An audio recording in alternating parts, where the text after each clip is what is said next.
everyone, it's Margaret Manning here, and welcome to 60 and Me. This is the place where women over 60 come to be inspired. And my guest today is Ariane Poole. Ariane is a celebrity makeup artist. She has been working with 60 and Me now for several years, and it is great to have you here, Ariane. It's great to be here, as always. You know, I seriously, every time I mention with the community that you're coming on for interviews, I get lots of questions. And it seems to be a lot of questions about eyes. And so we've talked about eyeliner, eyeshadows, all kinds of things, but a lot of people ask about mascaras. And by the way, before I forget, I wanted to mention that somebody commented about you doing their makeup at one of our women in our community. Yes, Anne in Australia. Yes.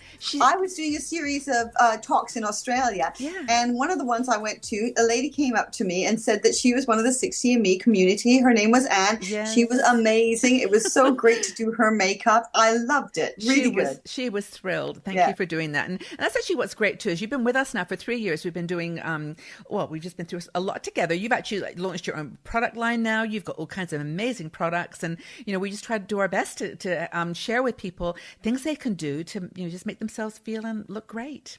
So, yeah. But anyway, back to eyes. Yes. So we've talked about eyeliner, we've talked about different shadows and so on. But one thing that a lot of people ask about is mascara. Now, I went honestly to buy some mascara the other day, and I was totally overwhelmed. I mean, even within like one brand, there are at least 10 or 12 types of mascara. So help us choose.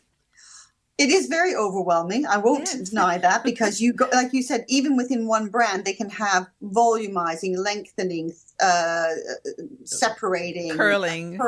Yeah. I mean, it goes on and on and on and on. And then they do a combination of everything else. And then there's one brand I know, that one lady that I was speaking to, she's got a mascara, a primer, something that you put on to fatten up the lashes, and then the mascara. So 3 steps, which to me is like a little bit too much.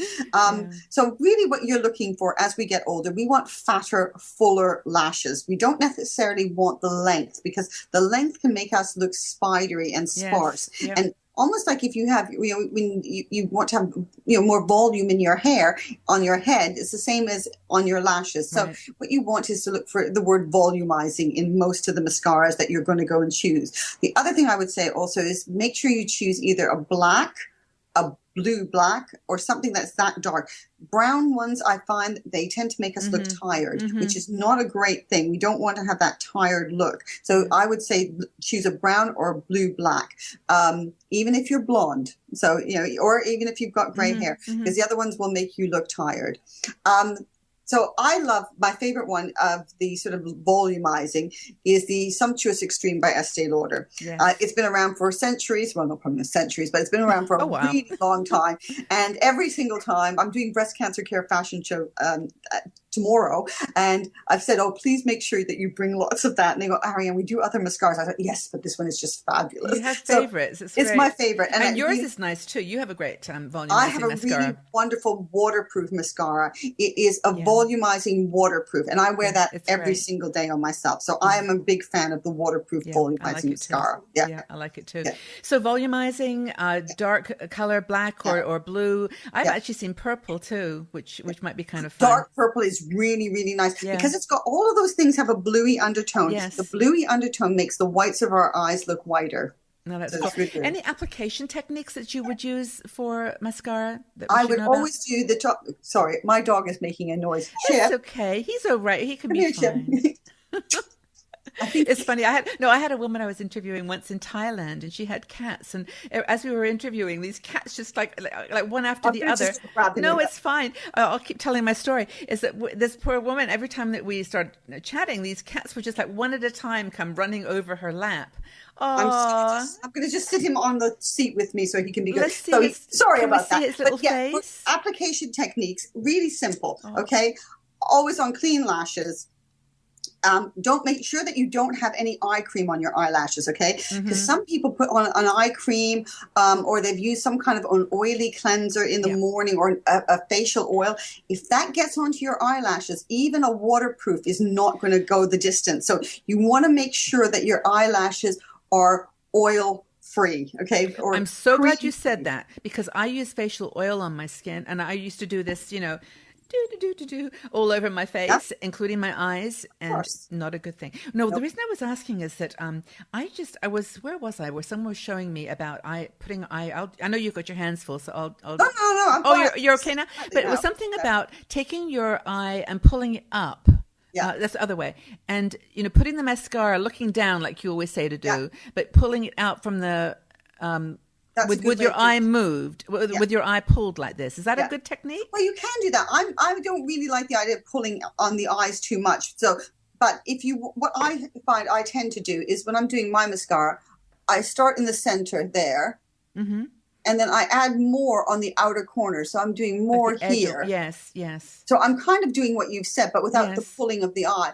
And by doing that, what that does is it gives our eyes a lift up this way, which is what we all want. And I am a really big fan of our heated eyelash curler. So I would just then curl my lashes after I finish doing that. But it is a good idea to do those outer corners, especially if you've got eyes that turn down slightly as well, because what you're trying to do is lift that area at the outer corner up.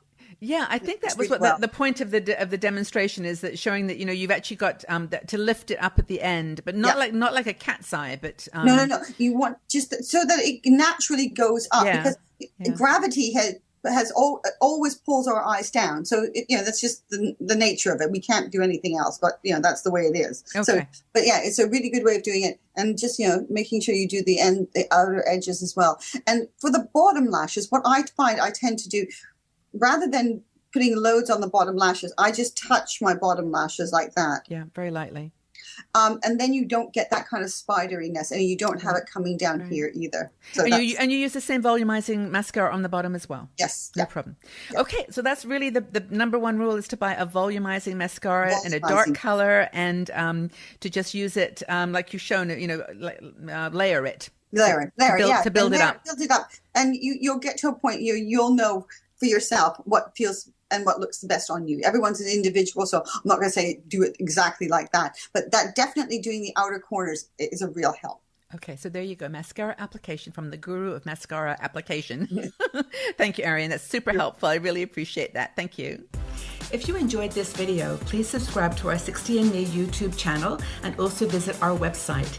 We are a strong and dynamic community of women over 60. We're challenging aging stereotypes, and every day we share fascinating stories, interesting questions, and great conversation.